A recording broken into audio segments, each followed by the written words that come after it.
Hello guys, welcome back to yet another video of Finbuzz Learning. As in our previous video, we have already discussed mutual funds in detail. So on this particular platform, we are going to discuss the types of mutual funds. So without any further delay, let's get started.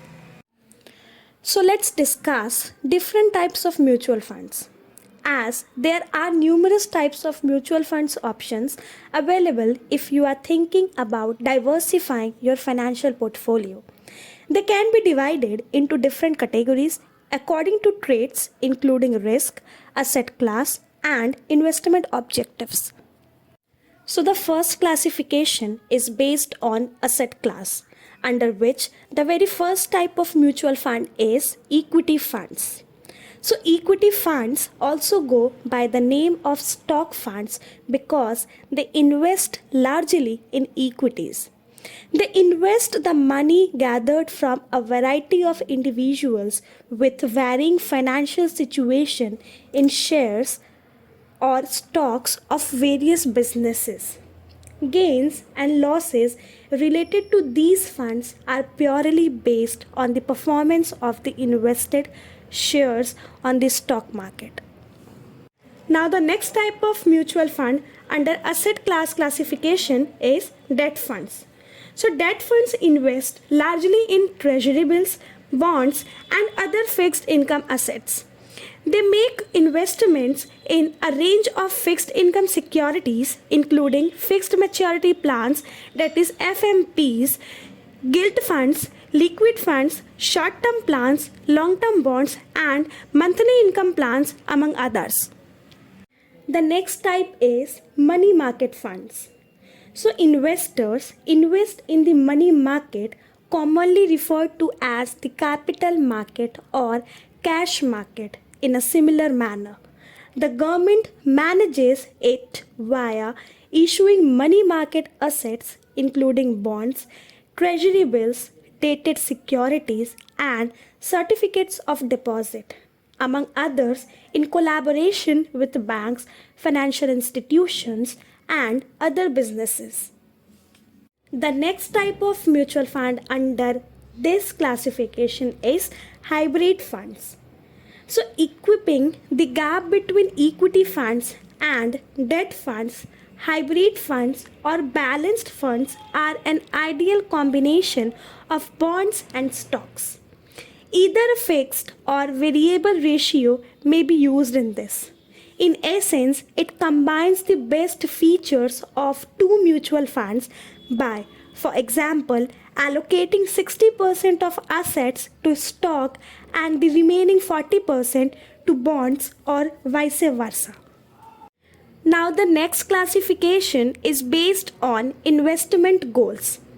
Under this classification, the very first type of mutual fund is growth funds. So growing funds typically invest a sizable amount in shares and growth industries, making them ideal for investors who have extra cash lying around to invest in riskier plans and are confident in this strategy. Now the next type is income funds. So income funds are part of the family of debt mutual funds, which invest in a variety of instruments including bonds, certificates of deposits and securities. Income funds have historically provided investors with higher returns than deposits because they are managed by knowledgeable fund managers who maintain the portfolio in step with rate variations without jeopardizing the portfolio's creditworthiness. Another type under this classification is liquid funds. So liquid funds which invest in debt instruments and the money market with a period of up to 91 days are classified as debt funds just as income funds. The maximum investment amount is rupees 10 lakh under this. The method used to determine net asset value is a standout feature that sets liquid funds apart from other debt funds. The next type is tax saving funds. Over time, equity linked saving plans have advanced in popularity among all types of investors. They not only have the lowest lock in period of only 3 years but also provide the benefits of wealth maximization while enabling you to save taxes.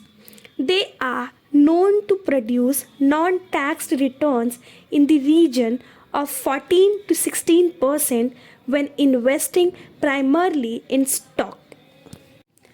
Coming to the next type, which is aggressive growth funds. So the aggressive growth funds, which tends to be a little riskier when deciding where to invest, is intended to generate large financial profits.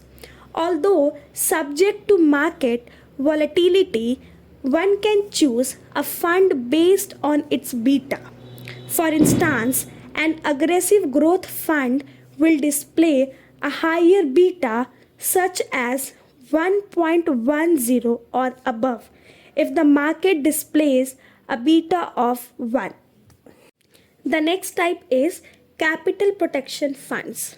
So, the capital protection funds serve the job despite providing relatively lower returns, that is 12% at most, if safeguarding the principal is the top priority.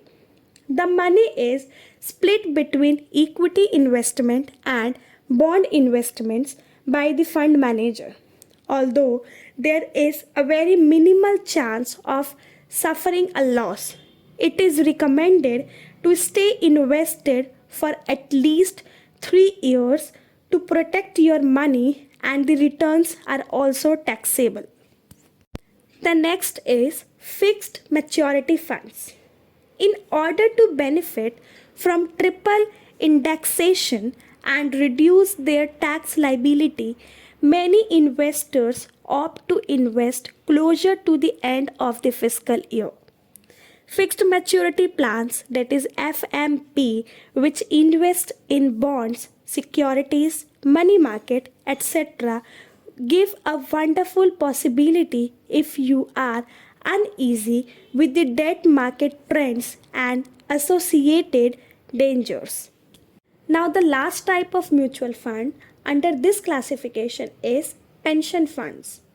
So, most unforeseen events like medical emergency or children's wedding can be taken care of by setting aside a percentage of your income in a pension fund of your choice to accumulate over a lengthy period of time to ensure you and your family's financial future after retiring from a regular job.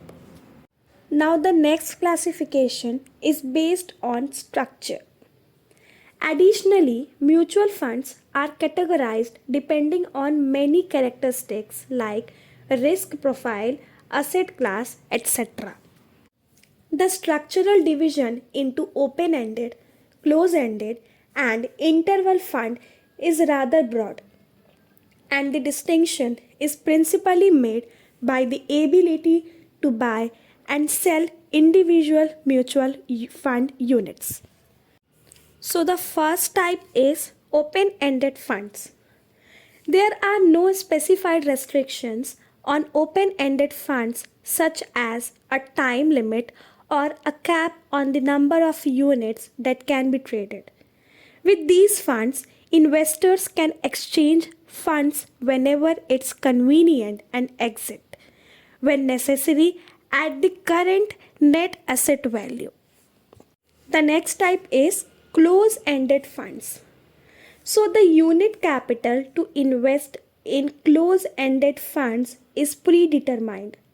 This means that the fund company is not allowed to sell more units than the pre agreed numbers. Some funds also have a new fund offer period during which there is a cutoff date for purchasing units. New fund offer have managers who are flexible with any fund size and a predetermined maturity period. Now, Now the last type of mutual fund under this classification is interval funds. So the characteristics of both the open-ended as well as the closed-ended funds can be found in interval funds. These funds are closed the rest of the time and only available for purchase or redemption during predetermined intervals. A minimum of 2 years will pass before any trades are allowed. The next classification is based on risk. So the first one is very low risk fund. Because of their low risk, liquid funds and ultra short term funds are known to have poor returns, that is 6% at most. Investors select this to achieve their near term financial objectives and to safeguard their capital through these products. So the next type is low risk funds. So investors are hesitant to put money into riskier assets in the case of rupee depreciation or an unanticipated national crisis. Fund managers advise investing in one or more liquid, ultra short term or arbitrage funds. In these circumstances, returns could range from 6 to 8%, although investors are free to change when valuations stabilize. The next type is medium risk funds. So the risk component in this situation is medium since the manager splits his investments between stock and debt. The typical returns may range from 9 to 12% and the NAV is not particularly volatile. The last type under this classification is high risk funds. So high risk mutual funds require active fund management since they are ideal for investors who have no risk aversion and who want to earn large returns in the form of interest and dividends. Since performance reviews are subject to market volatility, they must be conducted on a regular basis. The next is specialized mutual funds. These mutual funds are based on specific industry. Under this, the first type is sector funds. So sector funds are theme-based mutual funds that invest only in one particular sector. The risk factor is higher for these funds because they only invest in particular industries with a smaller number of stocks. Investors are encouraged to follow numerous sector-specific trends. Sector funds offer excellent returns as well. The next one is index funds. So index fund invest money in an index and are best suited for passive investors. It is not managed by a fund manager. An index fund finds stocks and their related market index ratios and then invest money in equities with a similar market ratio. The next type is funds of funds. So a diversified mutual fund investment portfolio offers a wide range of advantages and funds of funds, sometimes referred to as multi-manager mutual funds, are designed to fully take advantage of this by investing in a variety of fund categories. The next type is emerging market funds. So investing in developing markets is regarded as a risky venture that has occasionally produced negative returns. India is a vibrant and developing economy in which investors might find lucrative profits on the domestic stock market. They are subject to market swings just like all markets. The next type is international or foreign funds.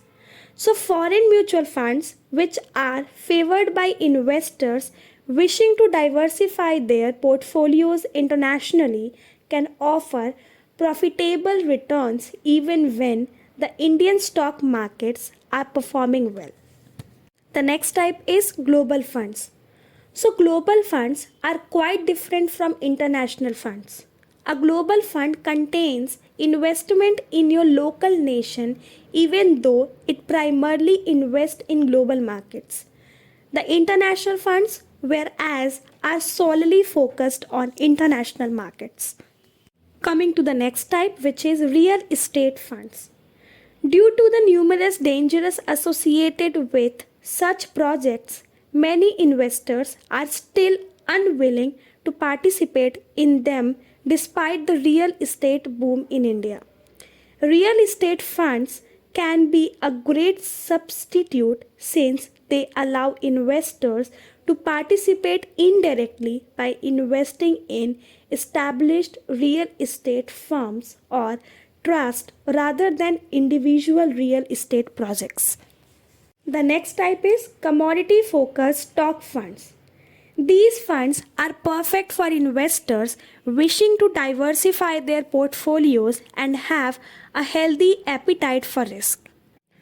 Stock funds with a concentration on commodities offer the opportunity to engage in a variety of different trades. Returns, however, are either based on the performance of the stock firm or the commodity itself and may not be periodic. The next type is market neutral funds. So, market neutral funds serves the objective of protecting investors from unfavorable market trends while maintaining good returns like a hedge funds. The next is inverse funds. An inverse index funds return change in the opposite direction from those of a standard index fund, which moves in lockstep with the benchmark index.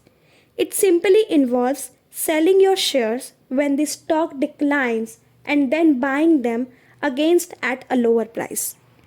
The next one is asset allocation funds. This is a very adaptable portfolio that optimally blend debt, equities, and even gold. Asset allocation funds can control the distribution of equity and debt based on a predetermined formula or fund manager's assumption based on current market pattern. Now the last type is gift funds. Yes, you can give your loved ones a mutual fund or a SIP to help them securing their financial future. Exchange traded funds. It is purchased and sold on exchanges and is a member of the index fund family. Exchange traded funds have opened up a whole new universe to investment opportunities, giving investors significant exposure to both domestic as well as international stock market as well as specialized industry. Similar to a mutual fund, an ETF can be exchanged in real time at a price that changes frequently during the day. You can take a break as a tax-paying citizen according to Section 80C of the Indian Tax Act, which permits you to deduct up to $1,50,000 from your yearly income total. So in this video, we have discussed the different types of mutual funds so far. So stay tuned with us for future videos and do not forget to like, subscribe and share the channel among your friends and relatives. Thanks for watching our channel.